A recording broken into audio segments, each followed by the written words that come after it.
Welcome back to our channel, and thank you for tuning in and thank you for supporting us.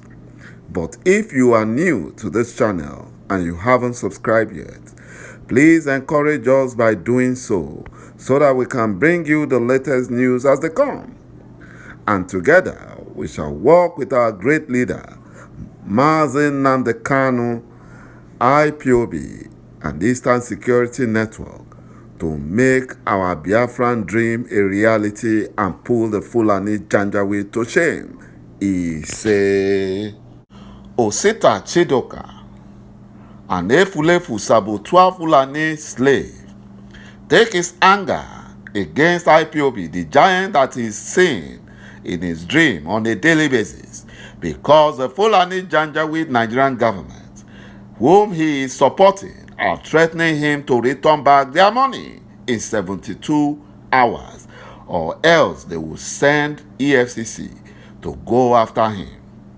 Just as they are going after Yanko, the husband of the Fulani Federal High Court Abuja Justice Binta Yanko, handling our leader's trial, Mazi Nnamdi Kanu, because Buhari and his Fulani Nigerian government are not happy that Binta Yanko is not acting as fast as the Fulani Nigerian government wants in the Mazi Nnamdi Kanu's trial.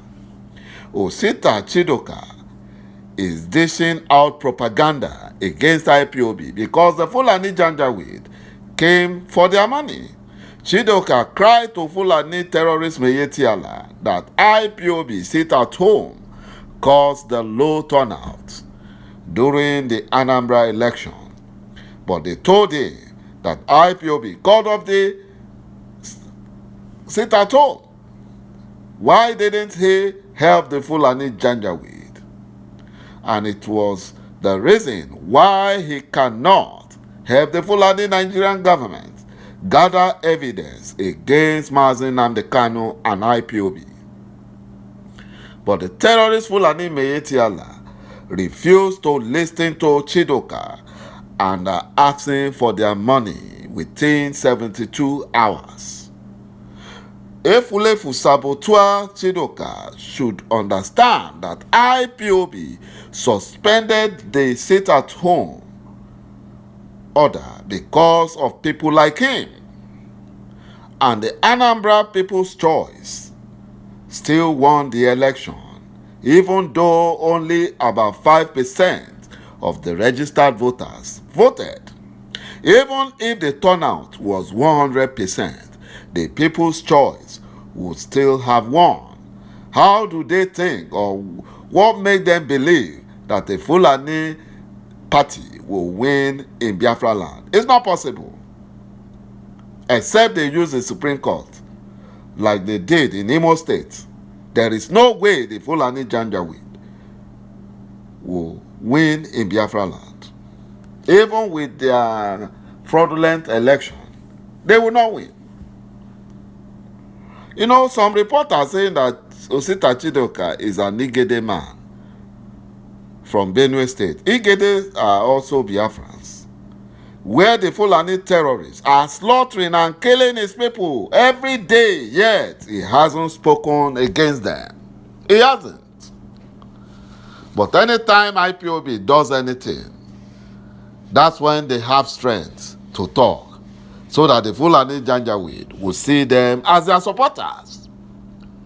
Where was this Fulani slave Osita Chidoka when Supreme Court, led by Fulani Chief Justice Tanko, determined who to make Imo State governor?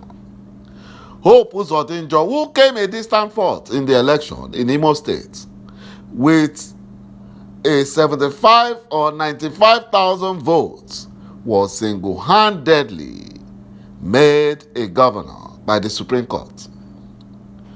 It is funny when fortune chasers such as Chidoka talks.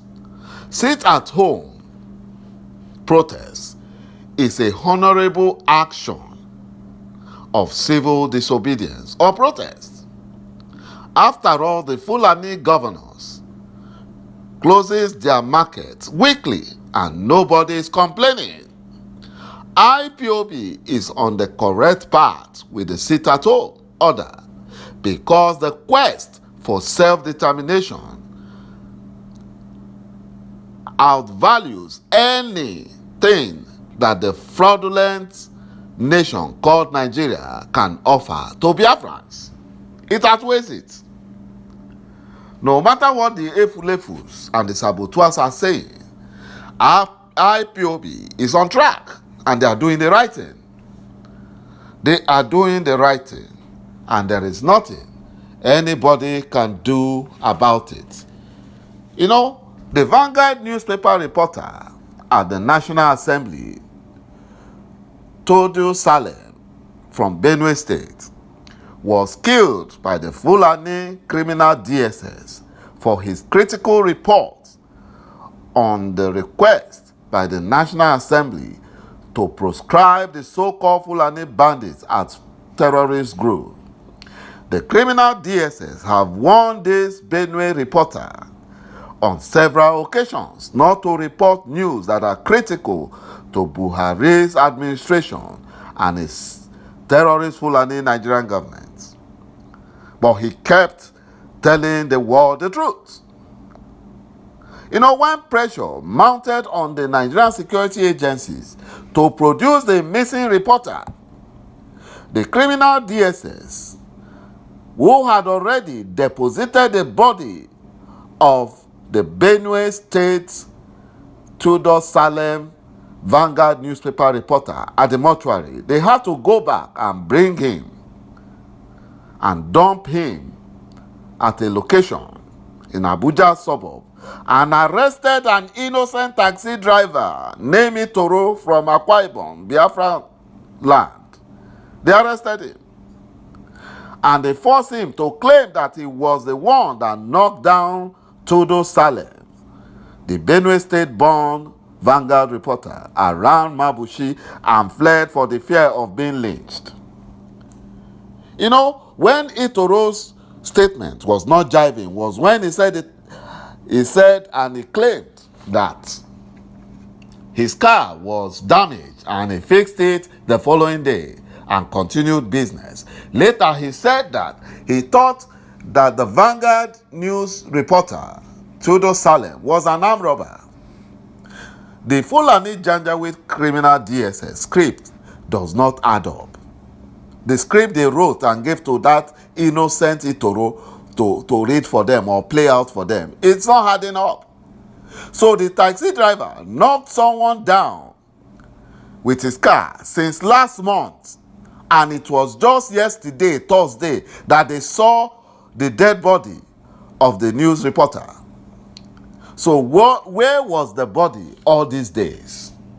Also, where did they see the dead body? They are not telling us.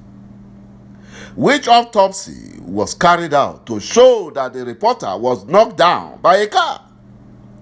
The Fulani criminal security agencies think that they can fool all of us. They can only fool the Fulani, the Hausa Alumajaris and the Janjaweed Fulanis, including the unity beggars and the ď'Aaiphs and saboteurs, not we Biafrans.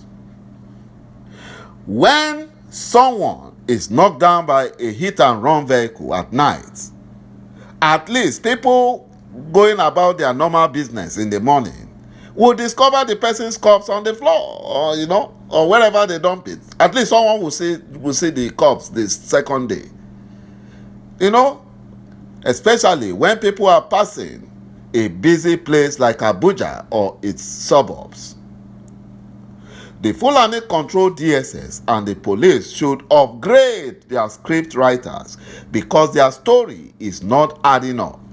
Just as Malami is denying his criminal gang that invaded the Abuja home of the Supreme Court Justice, this day newspaper, a Fulani propaganda news outfit, also denied their reporter, who was among Malami criminal gang. The taxi driver, Itoro, was threatened and paid by the Fulani criminal DSS to play this role in order not to call for deeper or further investigation. That's what they did. They paid him so that the Nigerian people or the Nigerians will not ask for further investigation. This was what happened. And the Fulani Janjaweed conducted or carried out all those atrocities. They killed him simply because he refused to lie or portray the Fulani narratives when reporting. Thank you, my brothers and my sisters, for watching this video, and bye-bye for now.